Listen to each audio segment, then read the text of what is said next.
ಈ ರೀತಿ ಒಂದು ಲೇಯರ್ ಕಟ್ನ ನಾವು ಆರಾಮಾಗಿ ಈಸಿಯಾಗಿ ಕಲಿತಾ ಹೋಗ್ಬೋದು. ಅದು ಹೇಗೆ ಅಂತ ನಾನು ನಿಮ್ಮ ಜೊತೆಗೆ ಹೇಳ್ಕೊಡ್ತಾ ಬರ್ತೀನಿ.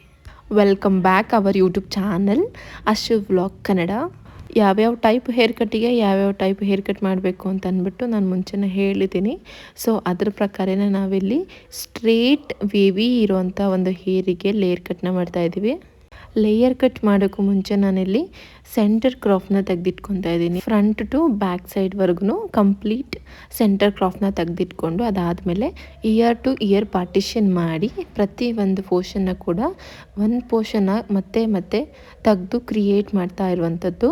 ಸೊ ನಾನಿಲ್ಲಿ ಇಯರ್ ಟು ಇಯರ್ ಪಾರ್ಟಿಷನ್ ಮಾಡಿದ್ದೀನಿ. ಅದರಲ್ಲಿ ನಾನು ಐಬ್ರೋಸ್ ಸೆಂಟರ್ ಪಾಯಿಂಟಿಂದ ಒಂದು ಪೋರ್ಷನ್ನ ಕನ್ವರ್ಟ್ ಮಾಡಿ ಆ ಪೋರ್ಷನ್ನ ನಾನು ಸಿ ಟೈಪ್ನಲ್ಲಿ ಹಿಡ್ದಿಟ್ಕೊಂಡು ಅವ್ರಿಗೆ ಏನು ಲೆಂತ್ ಬೇಕೋ ಆ ಒಂದು ಹೇರ್ ಲೆಂತನ್ನ ನಾನು ಕಟ್ ಮಾಡ್ತಾ ಇದ್ದೀನಿ.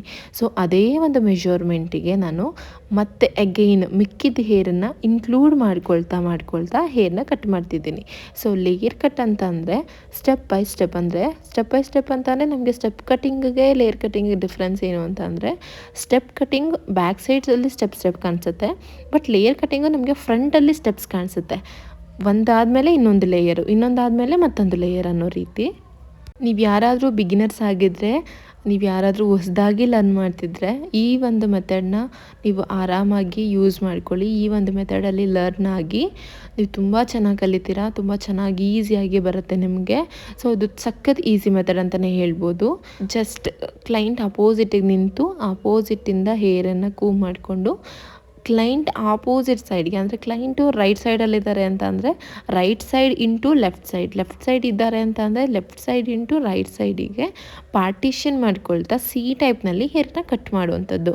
ಇವ್ರ ಹೇರ್ ಆಲ್ರೆಡಿ ಥಿನ್ ಇದೆ, ಆಲ್ರೆಡಿ ಶಾರ್ಟ್ ಇದೆ, ಹಾಗಾಗಿ ನಾನು ತುಂಬ ಹೆವಿ ಹೇರನ್ನು ತೆಗಿತಾ ಇಲ್ಲ. ಇಲ್ಲಿ ಆದಷ್ಟು ಎಷ್ಟು ಆಗುತ್ತೋ ಅಷ್ಟು ತೀರಾ ಥಿನ್ ಹೇರನ್ನು ಕಟ್ ಮಾಡ್ತಿದ್ದೀನಿ.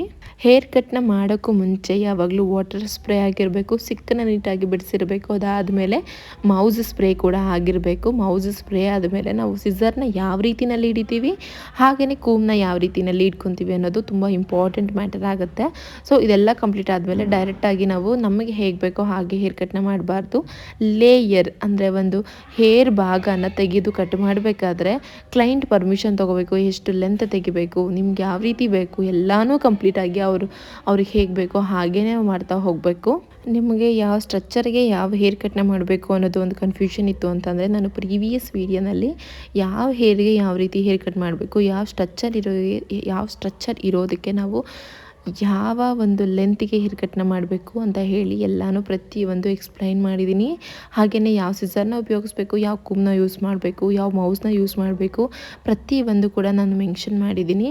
ನಿಮಗೆ ಬೇಕು ಅಂತಂದರೆ ನಾನು ಡಿಸ್ಕ್ರಿಪ್ಷನಲ್ಲಿ ಅವ್ರ ಲಿಂಕನ್ನ ಹಾಕಿರ್ತೀನಿ, ಅಥವಾ ನನ್ನ ಒಂದು ಪ್ರೀವಿಯಸ್ ವೀಡಿಯೋಸ್ನ ಚೆಕ್ ಮಾಡಿ ನಿಮಗೆ ಕಂಪ್ಲೀಟ್ ಕ್ಲಾರಿಟಿ ಸಿಗುತ್ತೆ. ಹೇರ್ ಕಟ್ ಮಾಡಬೇಕಾದ್ರೆ ಆದಷ್ಟು ಲೆಂತ್ ಇಟ್ಕೊಂಡು ಮಾಡಿ, ತುಂಬ ಶಾರ್ಟಿಗೆ ಡೈರೆಕ್ಟಾಗಿ ಮಾಡೋಕ್ಕೆ ಹೋಗಬೇಡಿ. ಬಿಕಾಸ್ ಒಂದು ಸಲ ಹೇರ್ ಕಟ್ ಆಯಿತು ಅಂತಂದರೆ ನಮಗೆ ಮತ್ತೆ ಕ್ರಿಯೇಟ್ ಆಗೋದಕ್ಕೆ 3 to 4 months ಬೇಕಾಗುತ್ತೆ. ಹಾಗೆಯೇ ಶೇಪ್ ಕೂಡ ಅಷ್ಟೇ, ಯಾವಾಗಲೂ ಶೇಪ್ ಹಾಳಾಗಬಾರ್ದು, ತುಂಬ ಕೇರ್ಫುಲ್ಲಾಗಿ ಮಾಡಬೇಕು. ಇದೆಷ್ಟನ್ನು ನಿಮ್ಮ ತಲೆನ ಇಟ್ಕೊಂಡು ಇದೆಷ್ಟನ್ನು ಫಾಲೋ ಮಾಡ್ತು ಅಂತ ಅಂದರೆ ನೀವು ಒಂದೊಳ್ಳೆ ಪರ್ಫೆಕ್ಟ್ ಹೇರ್ ಕಟರ್ ಆಗ್ತೀರಾ.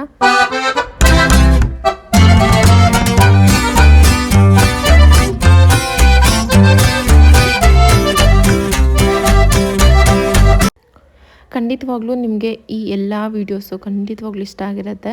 ಸೊ ಇಷ್ಟ ಆಗಿದರೆ ನೀವೇನು ಮಾಡಬೇಕು, ನನ್ನ ಒಂದು ಚಾನಲ್ನ ಸಬ್ಸ್ಕ್ರೈಬ್ ಮಾಡ್ಕೋಬೇಕು, ಲೈಕ್ ಮಾಡಬೇಕು, ಶೇರ್ ಮಾಡಬೇಕು, ಕಮೆಂಟ್ ಮಾಡಬೇಕು. ನಿಮ್ಮ ಒಂದು ಸಪೋರ್ಟ್ ನನಗೆ ತುಂಬ ಅಂದರೆ ತುಂಬ ಮುಖ್ಯ.